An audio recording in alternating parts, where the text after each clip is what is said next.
Everyone, welcome back to our channel థన్యాటరే. ఈరోజు నేను కొన్ని కోర్సెస్ గురించి మీతో షేర్ చేసుకుంటాను. ఓపెన్ యూనివర్సిటీకి సంబంధించి వీడియో కంప్లీట్గా ఎండ్ వరకు చూడండి. మీకు ఇన్ఫర్మేషన్ యూస్ఫుల్ అనిపిస్తే తప్పకుండా ఛానల్ని సబ్స్క్రైబ్ చేసుకోండి. So first of all, open యూనివర్సిటీలో చాలా కోర్సెస్ ఉంటాయి. వీటన్నింటికి పాస్ మార్క్స్ ఎన్ని మార్క్స్కి పాస్ అవుతారు ఏంటి అనేది చెప్తాను. నెక్స్ట్ దీనికి సంబంధించిన ప్రీవియస్ ఇయర్ పేపర్స్ ఎట్లా చూసుకోవాలి అనేది చెప్తాను. అండ్ ఎట్లా ఎగ్జామినేషన్ జరుగుతుంది అనేది కూడా మీతో షేర్ చేసుకుంటాను. సో బేసిక్గా చాలా మందికి ఓపెన్ యూనివర్సిటీ అంటేనే ఒక టైప్ ఆఫ్ ఇంప్రెషన్ ఉంటుంది కదా. ఆ ఓపెన్ యూనివర్సిటీ అంట చూసి కూడా రాస్తారు అనే ఒక అపోహ ఉంటుంది. మేబీ ఇంతకుముందుకు జరుగుతుండేనేమో, బట్ పాస్ట్ 2 to 3 years నుంచి చాలా అంటే చాలా స్ట్రిక్ట్గా కండక్ట్ చేస్తున్నారంట ఎగ్జామినేషన్స్. ఇది అక్కడ ఉండే స్టూడెంట్స్ చాలా మంది చెప్పినమాట. అండ్ నెక్స్ట్ ఇంకొకటి ఏంటిదంటే, ప్రాక్టికల్స్కి కంపల్సరీగా అటెండ్ అవ్వాలి. మీకు ప్రాక్టికల్ స్కెడ్యూల్ ఇస్తారు కదా, ఈ ప్రాక్టికల్ క్లాస్ అనేది అటెండ్ అవుతేనే మిమ్మల్ని థియరీ క్లాసెస్లో సెమిస్టర్కి సంబంధించిన ఎగ్జామినేషన్స్ రాయనిస్తారనమాట. లేదు అంటే రాయనివ్వరు. నెక్స్ట్ ఐడి కార్డ్ అనేది కంపల్సరీగా ఉండాలి. నార్మల్గా వెబ్సైట్లో నుండి ఐడి కార్డు డౌన్లోడ్ చేసుకొని సింపుల్ ప్రింట్అవుట్ తీసుకోండి. మిమ్మల్ని ఎవరు అక్కడ కలర్ ప్రింట్ తోటే రండి, కలర్ ప్రింట్ తోటి వస్తేనే మేము అలో చేస్తాము అనే వాళ్ళు ఎవరు ఉండరు. సో ఏదైనా ప్రింట్ అయినా కూడా సరిపోతుంది. నెక్స్ట్ థింగ్ ఏంటి అంటే బుక్స్. సో నేను బిఎల్ఐసి గురించి చెప్తున్నాను ప్రెసెంట్ అయితే. బిఎల్ఐసికి సంబంధించి ప్రాక్టికల్స్ రోజు తీసుకెళ్లాల్సిన బుక్ ఇది. సెల్ఫీ వీడియో కాబట్టి మీకు ఇట్లా కనిపిస్తుంది, నేను చదువుతాను ఒకసారి. Skill enhancement course, basic computer స్కిల్స్కి సంబంధించిన మాన్యువల్. ఈ మాన్యువల్ తీసుకొని వెళ్ళండి.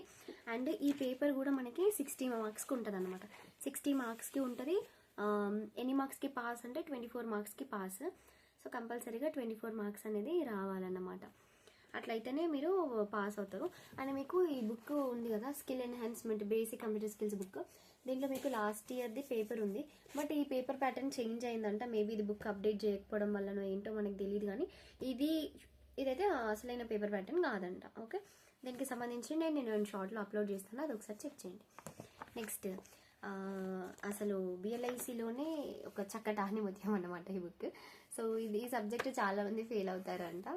సో అందుకోసమని ఈ బుక్స్కి సంబంధించి ఎవరైతే ఈ కోర్స్ చేయాలనుకుంటున్నారో, library classification theory and practice చాలా చాలా టఫ్ ఉంటుందంట. అండ్ చాలా మంది క్లాసెస్కి అటెండ్ అవ్వక, అర్థం చేసుకోక చాలా మంది ఫెయిల్ అయ్యే సబ్జెక్ట్. సో ఈ సబ్జెక్ట్ని కొంచెం ఎక్కువగా చూడండి. నెక్స్ట్ అసలు ఎన్ని సబ్జెక్ట్స్ ఉన్నాయి, వాటికి ఎన్ని మార్క్స్, మనకి ఎన్ని గ్రేడ్స్ వస్తాయి ఏంటి అనేది క్లియర్ కట్గా తెలుసుకొని ఫర్దర్గా మీరు వెళ్ళండి. అండ్ బిఎల్ఐసి నార్మల్గా 1 year ఉంటుంది, ఇది అందరికీ తెలుసు. 100 మార్క్స్ పేపర్ అయితే మీకు 40 మార్క్స్ రావాలి. ఒకవేళ పేపర్ అనేది 60 మార్క్స్ అయితే 24 మార్క్స్ వస్తేనే సరిపోతుంది, మీరు పాస్ అయిపోవచ్చు. నెక్స్ట్ రికార్డ్స్ రాయడం అట్లాంటివి అయితే యాజ్ ఆఫ్ నవ్ ఏమీ లేవు. బట్ నేను కనుక్కుంటాను. నాకు తెలియని ఇన్ఫర్మేషన్ అయినా కూడా నేను కనుక్కొని మీకు ఛానల్ ద్వారా అప్డేట్ ఇస్తాను. మీకు ఏదైనా డౌట్స్ ఉంటే ఛానల్ కింద కమెంట్ చేయండి. And last but not least, open university కదా అని చదవకుండా వెళ్తే మాత్రం అస్సలు ఉపయోగం లేదు. కంపల్సరీగా ప్రిపేర్ అయ్యి వెళ్ళండి. అండ్ ఇంకొకటి, మీ స్టడీ సెంటర్ ఏదైనా కూడా మీకు సెంటర్స్ అనేటివి షఫ్లింగ్ అవుతాయి అనమాట. మీరు స్టడీ సెంటర్ పెట్టుకున్నది మ్యాక్సిమం ఇప్పుడు కరీంనగర్, నిజామాబాద్ అటు సైడ్ అయితే అక్కడే పడిపోతాయి, అక్కడే సెంటర్స్ ఉంటాయంట. బట్ బిఎల్ఐసికి మెయిన్ బ్రాంచ్లో పెట్టుకునే వాళ్ళకి మోస్ట్లీ అక్కడ సెంటర్ పడదు అంట. బయట ఏదైనా కాలేజెస్ లైక్ సికింద్రాబాద్లో కానివ్వండి, ఇంకా నియరెస్ట్ పీజీ సెంటర్స్ ఏమైనా ఉంటే అక్కడ ఎగ్జామినేషన్ సెంటర్స్ అయితే పడతాయంట. సో అదన్నమాట. తరోగా ప్రాక్టీస్ చేసుకుంటూ ఉంటే ఈ సబ్జెక్ట్ కూడా ఈజీ. అండ్ ఇంకొకటి నేను గమనించింది, ఇది జనరల్ అబ్జర్వేషన్. ఎవ్రీ ఇయర్ మనకి కేవీఎస్ అండ్ ఎన్విఎస్ ఎగ్జామినేషన్ రాస్తారు. ఈ కేవీఎస్ ఎన్విఎస్కి చాలా అంటే చాలా అప్లికేషన్స్ వచ్చేటివి లైబ్రరీ సైన్స్కి అంత డిమాండ్ ఉందంట. Demand in the sense heavy competition. ఒకప్పుడు ఈ కోర్స్ అంటే ఎవరికి తెలీదు, నార్మల్గా అప్లికేషన్ చేసుకున్న వాళ్ళందరూ ఈ కోర్స్ చేసేది. బట్ ఇప్పుడు ఎట్లా అయిపోయిందంటే ప్రతి ఒక్కరూ అమ్మయ్య బిఎల్ఐసి చేయాలి, నేను ఈజీగా జాబ్ వస్తుంది, లేకపోతే మంచిగా లైబ్రరీయన్ అయితే ఏ శ్రమ ఉండదు అని ఒక అపోహన ఏంటో తెలియదు, కానీ లైబ్రరీ సైన్స్కి చాలా అంటే చాలా డిమాండ్ ఉంది. డిమాండ్ అంటే శాలరీ వైజ్ అట్లా కాదు, చాలామంది చేయడానికి ఇష్టపడుతున్నారు.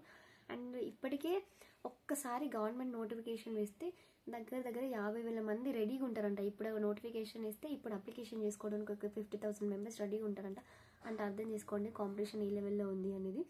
సో నేను ఈ కోర్స్ చూస్ చేసుకోండి అని కాదు నా ఇంటెన్షన్, బట్ ఈ కోర్స్కి కూడా డిమాండ్ ఉంటుంది, అంత కాంపిటీషన్ ఉంటుంది అని చెప్పడం కోసం మాత్రమే. సో వీడియో మీకు డెఫినెట్లీ హెల్ప్ అయింది అనుకుంటున్నాను. Thank you so much.